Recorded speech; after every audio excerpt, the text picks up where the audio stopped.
This is Smallzy Surgery. The truth is I'm in love. There's nothing I can do about it. Aren't you a bit young to be in love? Hello, I'm Thomas Brody Sangster. And I'm Maya Mitchell. If I don't come up with a year's worth of income, I get my hand chopped off. Which one? My choice. Well, there's something. You guys ready? Hey guys, how are you both? Doing Very well, good. thank you. Congratulations! Wow, what a show! I'm going to go to you first, Thomas, only because Maya, you are an Australian, so I'll get to the Aussie questions first as a local. But Tom, how long did you spend here? Did you fall in love with our country making the show? I think it was just over 5 months, nearly 6 months, something like that. Okay. I came out last year, November. So I swapped an English winter for an Australian summer. Now, talk me through great. that. How did that go?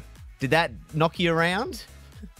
No. I mean, just the fact that it's so far away and the jet lag's a bit of a nightmare. I was knocked around in that way, but I'd never been to Australia before, and it's beautiful. And I was right on the beach, and I'd wake up every morning and look at the sea, and it was stunning. Wow, there's worse places to make a show, right? Yeah, absolutely. Maya, hey, congratulations to you. Love it. It was fun to be part of this, I can imagine, right? Oh, yeah. It was a dream. I hadn't done a job in Australia in like 15 years or something crazy. So to be able to be brought home and, work with such an amazing Aussie cast as well, it was like a dream job. It was amazing. Thomas, do you want to maybe talk through your character?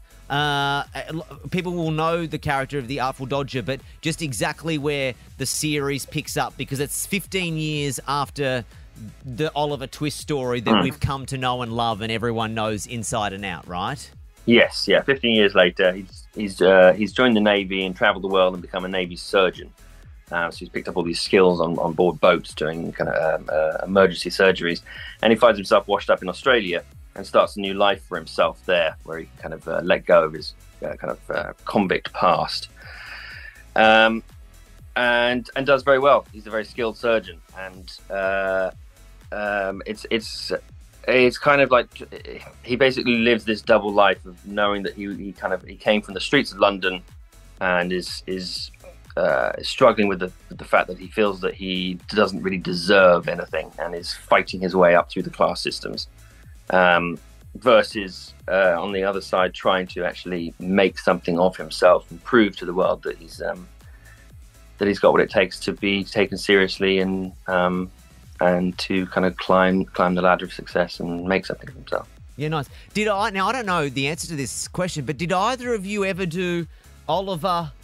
Maybe in your early acting days as a school production, Eve, is there videos of any of you around of you guys doing that, or is this the first time you had a chance to play with those characters and in that world? No, I think I should have. I think I should have. Why didn't you? I don't know. Yeah. I missed all of my school productions because I was away on big productions. Yeah. Oh, so that's never in a school play. He was working too much. Yeah, he was too busy actually being a real actor while all the kids were back at school doing... Did you ever, Maya, do Oliver in a production? No. No, not because I was working, just because I didn't do it. Just because you weren't. Now, your character is Lady Belle Fox. Can you tell me just a little bit about her and how she weaves her way into the Artful Dodger's world? Yeah, so she is the governor's daughter. She's a lady. And she's also kind of a medical genius. She's super ambitious, which at that time for women was obviously rare. And she meets Dodger and sees basically an opportunity to kind of become a part of his kind of medical world. And she basically aspires to be the first female surgeon. And so the two of them together kind of throughout the show make all of these amazing medical discoveries and sort of revolutionize medicine together. So it's fun. Lots of grisly medical procedures. Yeah, very well, gory. I'm going to get to like the fake blood and the body parts and stuff like that in a second, but I wanted to ask, as your first time in Australia making the show, Thomas, do you know where you filmed? Does anything stand out as something that you know, like, oh wow, that was a cool place that we got to film that, or a location that the production ended up taping in? We built a lot of our sets. We were all based out of Sydney the whole time. I can't remember the name of the place where we actually built our set. It was like we weren't in the studios because all the bigger productions were in the studios and there wasn't enough space. We were in Parramatta.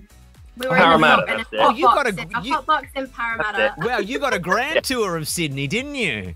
They really showed you the pinnacle parts of Sydney. Okay, so Parramatta, right? Yep, nice.